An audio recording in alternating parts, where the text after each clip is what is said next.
Hello, to install Assassin's Creed Revolution Graphics Mod, you are going to need to, you're going to need to open this thing, click yes, and you'll have this installation wizard.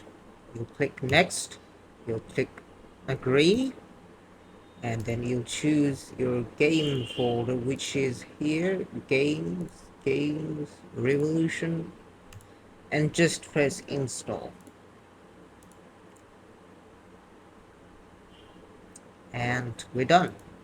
After that, we're gonna go to games, ACR, and we can just open the game like we always do. But in case it doesn't work, yeah, you'll have to open up text mod and you'll choose your game, and you have your Revolution TPF in this folder extracted with the installer, and you'll run it.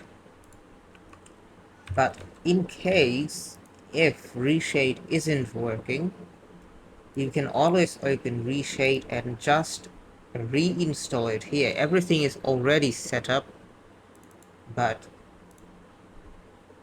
to fix it, if the Reshade is not detecting our mod, then you can just go here and just fix it by update Reshade only, and it'll update everything. That's it.